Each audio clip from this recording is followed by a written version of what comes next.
You're watching us here on a Diwali special of Mad About Markets. It's Diwali, we indulge in Ritu. What is our favorite indulgence? Sweet, of course. Laddus, chocolates, anything. Or both. I mean, chocolates are really gaining traction, right? More and more hampers that are coming your way are chocolates, which you don't really share. I don't share, I eat all of them. And that's always on top of mind. Because it's Diwali, we take those liberties. Chocolates, that's what we're talking about. Well, that is what we're talking about, and that is what India is going to be talking about, because the entire confectionery space in the country, which accounts for all your chocolates, your hard-boiled candies, lollipops, eclairs, gums, and that's a mouthful, and mint as well, that is worth about 26,000 crore rupees as per Euromonitor. But chocolate, that is what we're talking about. That is the biggest contributor at over 15,000 crore rupees as of 2022, and it grew from a little over 12,000 crores as of 2019, and you can see the trajectory, and by 2027, it is expected to cross 23,700 crore levels. Manglam, what is really powering this chocolate train in India other than our appetites? Our appetites for sure, but you know,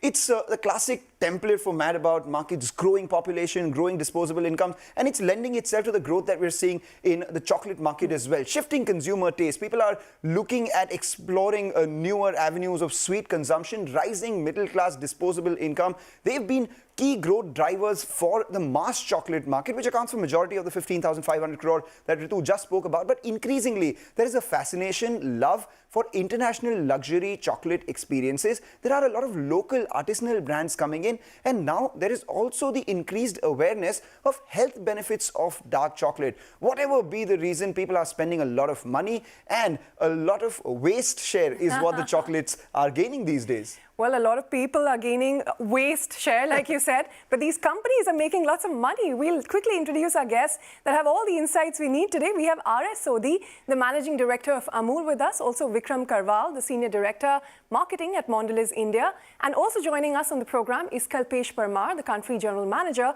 of Mars Wrigley India. Gentlemen, thank you and welcome on the show. Vikram, I'll start with you. You know, over the years, how has Mondelez increased the market around chocolates? Could you give us some numbers on what kind of consumption trends you're seeing, the occasions when chocolates are used, etc.?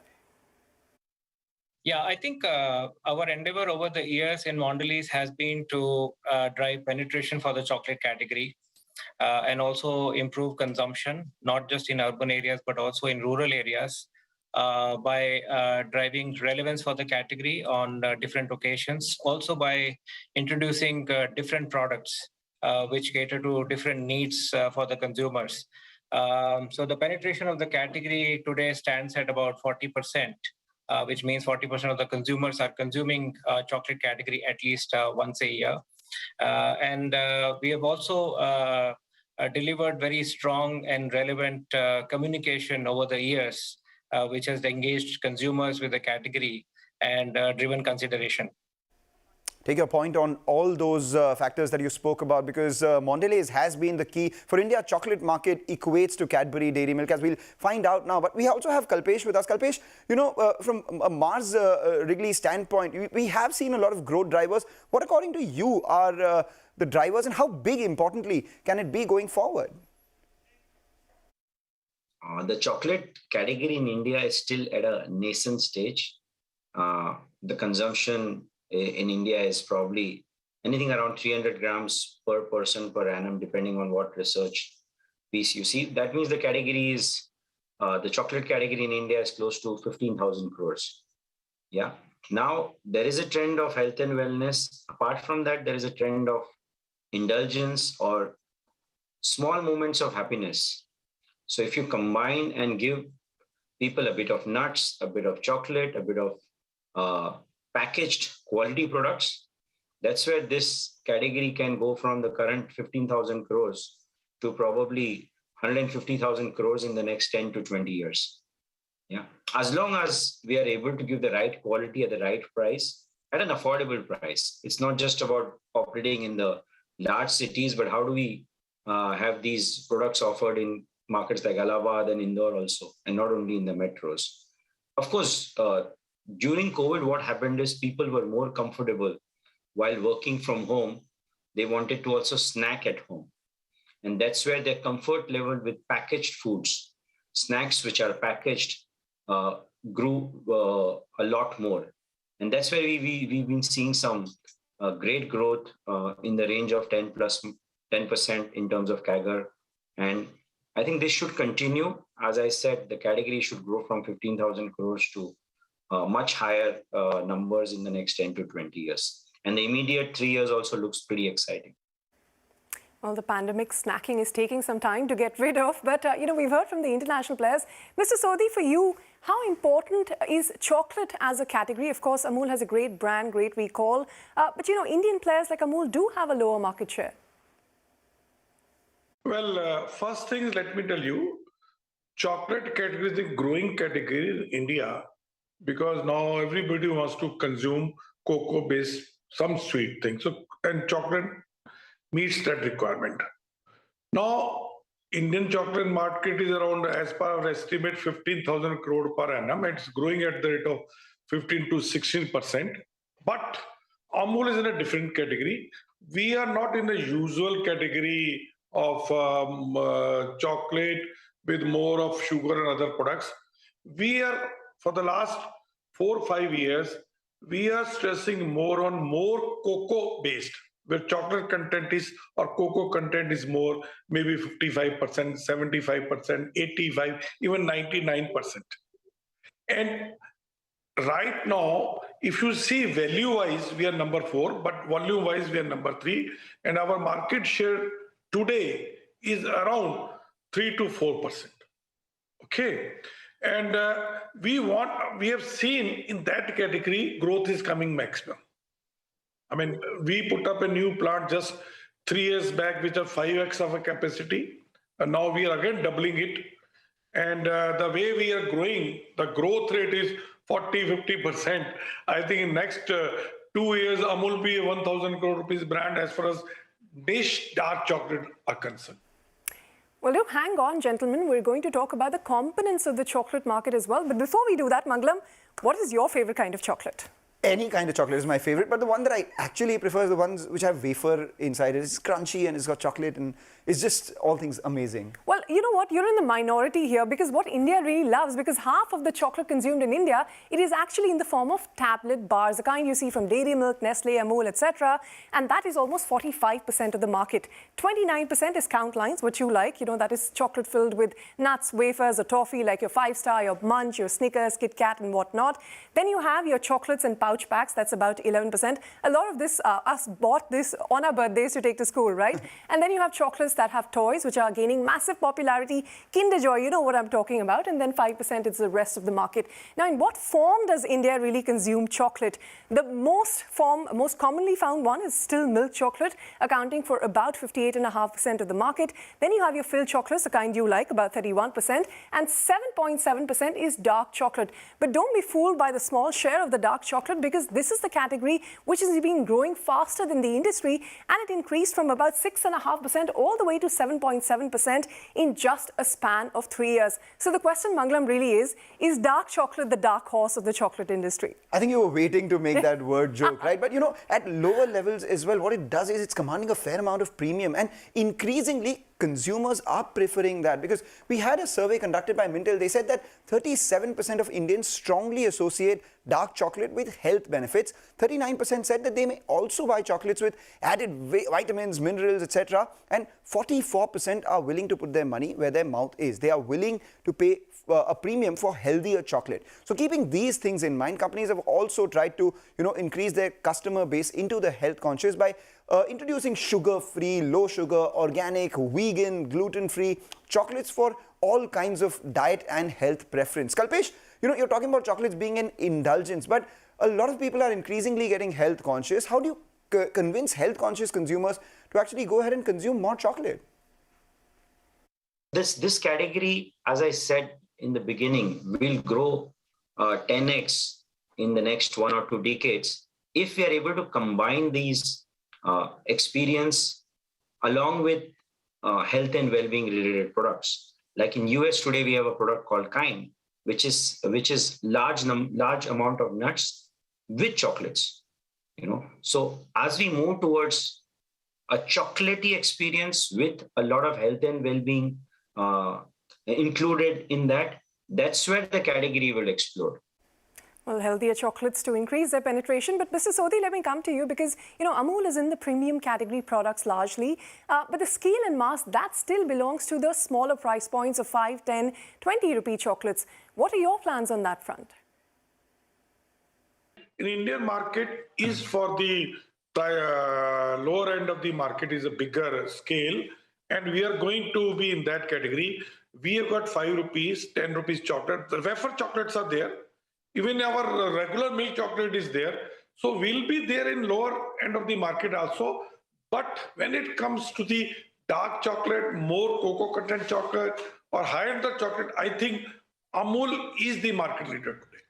Okay, you want to be the market leader in the dark variant, but also looking at mass products. But Vikram, I mean, how do you, convince the health-conscious consumers to go ahead and consume chocolate? I mean, what are the potential growth for sales in that? A lot of consumers are becoming health conscious and they are looking for portion control, but they're also looking for permissible indulgence. That's another important trend, right? Consumers do believe that it's important to have a healthy diet, but a little bit of indulgence is also part of that healthy diet, right? So that's an important thing to keep in mind, and that's where we come in, right? See, we are a snacking company, and this is an important issue that is facing our society, and there is no one silver bullet for this. We are in the business of snacking. We want to build the right snack for the right moment. But we also want consumers to snack responsibly, right? So we are taking a few initiatives at our end. For example, we want to make sure that the consumers are snacking mindfully and they have all the information on the pack, on the back of the pack, on the front of the pack. We're also focused on making sure that we are improving our current portfolio as much as possible. We are trying to reduce sodium, we are trying to reduce sugar, and we are trying to reduce saturated fat from our products. Take your point, Vikram, and what you do will have ramifications on the industry itself. Let's talk about the industry. And if the color of my jacket is something to go by, we will know who the leader in the chocolate industry is. It's Mondelez, the owners of Cadbury, and they are a leader by a distance. 57.5% market share as per Euromonitor. And just to tell you the scale of their dominance, they're 3.5 times their next biggest player. That is 16% market share coming in for Munch and Kit Kat owners Nestle. The third one is Ferrero Rocher, increasing its presence because of the toy chocolate. We have Mars, which has 2.5% market share. Hershey's at 1.2%. Interestingly, majority of the market is still consolidated within the MNC pack. The top 6, we have just one Indian player, GCMMF, which owns Amul at 1.1% market share. In terms of popular brands, I mean, it is understandable that dairy milk will still rule the hearts and mouths of Indians, 30% market share. But we've seen a big jump in the market share of Kinder Joy, 7.3%. Maybe kids loving the toys that come with it. 7% share for Gems and 5-star each. And the Nestle brands, Munch and Kit Kat, 6% each. Ritu, of all these, which is your favorite? Well, it depends on the day, on the mood, because you know what chocolate really is as a category is an impulse category. 96% of it is still sold offline. Now, within that, about 77% is sold through small local grocers, 13% through super and hypermarkets, about 3.1% through food, drinks, tobacco specialists. And I hope people who've been advocating how UPI has killed toffee, we've debunked that enough and more on the channel. Now, retail e-commerce, it is still about 4.2% of the overall sales of all chocolates in India. But innovations have been driving growth lately, and we have seen some interesting launches come in from the MNCs. First, let's talk about Mars. Now, Snickers launched Kesar Pista in India in 2022. Double Mint had Pan Mint for India, and Orbit had Raw Mango in 2020. Mondelez too has a Cadbury Dairy Milk with less than 30% sugar and a Dairy Milk variant where, as they customize Cadbury celebrations and gift boxes for e-commerce, you also have Amul, which is the leader of the premium dark chocolate market with 75%, 90%, 99% and as much as 100% dark chocolate options that are available in the market. I don't know how many takers there are for it yet, but it's a fast-growing category. It seems like there are a lot of takers for the Kesar Pista Snickers. I personally tried it. It wasn't good as compared to the original Snickers, but I get why a lot of people might like that little bit of Indianness in their chocolate. Well, not for me. Well, let's ask that to Kalpesh itself. Kalpesh, isn't it ironic that when you want to grow international flavors and the experience and yet launch something like Kesar Pista Snickers, what was the rationale behind that? I think local flavors and inclusions are the way to win in snacking category. Yeah. And again, when it comes from globally loved brands like Snickers or Galaxy, the acceptance from the consumer increases. Why? Because in today's world, we are in a phygital world. So while people shop in a local grocery store or a supermarket store or an e-commerce channel, but it should have a social media value. It should be an experience of that brand, which can give them that international experience. So once you combine these things, I think there is a sweet spot sitting. Well, let's go even more hyper-local. And Vikram, let me put that question to you. Could you give us some sense of the penetration of brands in rural and urban markets? And what are some of the consumption trends that you're seeing playing out there? Rural is a very important market for us. Rural contributes almost 1/3 of our business, right? And if you look at the FMCG industry, it will be contributing roughly 1/4 of the consumption that happens in FMCG. So rural is a very, very important driver for us. I think in terms of penetration of the category in rural, it will definitely be lower than urban. But we have also seen a dramatic change in the last few years. People are able to afford premium products now in rural. Penetration of the category is increasing. Plus, our presence in rural markets and our distribution is also increasing. We are focusing a lot on data, on technology, on our presence. We are building our cold chain very aggressively in rural areas so that consumers are able to access those products which they used to in urban India equally well in rural India as well. They are able to get the same range of products, same choices that the urban consumer is enjoying today in rural areas as well. So that has been our focus to drive rural growth. We definitely see penetration growing, consumption growing, and more importantly, relevance of the category growing in rural areas as well. All right, gentlemen, hang in there. We'll head into a short Kit Kat break. Not sponsored by Kit Kat, but we will eat one. And on the other side, we'll talk about what's helping float the chocolate industry's boat. And we talk about the key challenges facing the sector in yays and mays. But as always, we'll also ask a bigger question, and that is, in this MNC-dominated market, can Indian brands get a bigger piece from the chocolate industry?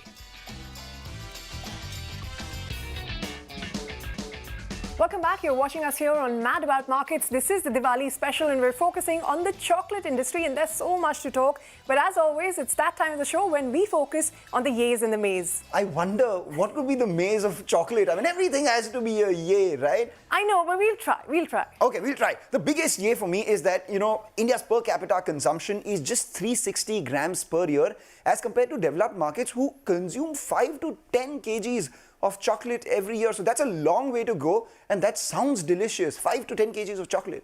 Yes, it is. But what is the size of that pie? Because the urban market is really saturated. It is a Bharat opportunity where players will now have to go to expand. The Bharat opportunity is where everyone else is going as well. We've heard from Mondelez, Mars, all of them looking to expand in rural areas to maintain growth and increase their penetration. But this is particularly challenging at a time when the country and the population is becoming more and more portion and health conscious. How do you get them to eat more sugary chocolates? Well, the portion which is getting portion conscious is a sliver, and the urban as well, right? And then there are opportunities in e-commerce offerings. You can order things and send it to people. Gifting, that's a big opportunity. Well, you can order, but therein lies the challenge because you have to maintain it at a certain temperature. There's refrigeration infrastructure involved. You can't have liquid chocolates getting delivered, right? Yeah, but it's become a primary sweet for occasion celebration. I mean, we've seen traditional mithai dabbas, if not being replaced, at least being added on to a big chocolate box that one gets as well. But let me ask you, in that chocolate box that you've been getting, how many of those are really Indian brands? It is MNCs that dominate the market here. Yeah, but some of those MNC brands as well have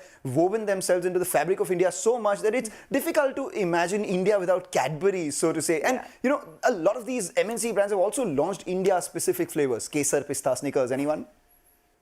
Well, we've talked about what works and doesn't work for the industry, but I guess the biggest question still remains for a growing health-conscious population. How do you, Kalpesh, for instance, drive the growth from 300 grams per person to 2-3 kilos? How will you get them to consume more and drive this penetration? So large categories in snacking, let's look at categories like biscuits, they are close to 80% penetration. Categories like chocolates are available in only 50 to 60% of the retail universe. So it is about mental availability and physical availability. Yeah, so once the chocolate players are able to make the products available in 80-90% of the retail universe. Yeah, again, at the same time giving the right price points, then there is a sweet spot sitting over there. That brings us to the bigger question, and which is, can Indian brands get a bigger piece from India's chocolate market? That question to you first, Mr. Sodhi, and then Kalpesh, your thoughts.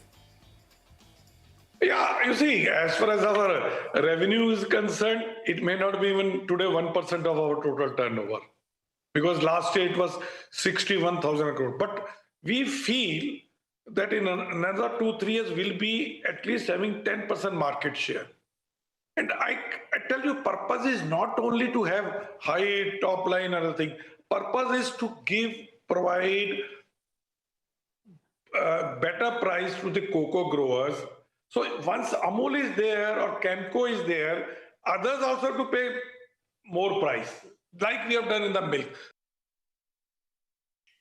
In the last 20 years, maybe 20 years ago, the gifting was local products or local mithais.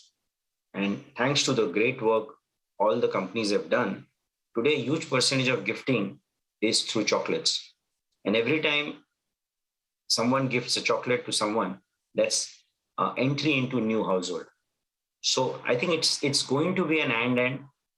I love Indian mithais. I'm a big fan. And I don't think chocolates can replace that happy moment what an Indian mithai gives. But with the new generation, they are looking at not just having the traditional experience, but they want experience which they can also talk on Instagram, you know. So that's where a brand like M&M comes in and said, wow, I got this M&M pack, and then I'm having that. I'm gifting that during the Diwali season.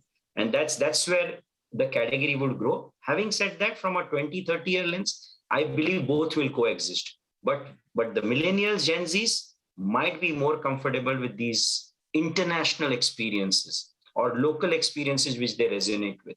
So it will be, both will exist, but again, packaged confectionery products will do very well from a long-term or a medium-term perspective. All right, so from the long-term standpoint, Indian mithais, Indian brands and international brands, all of them will coexist.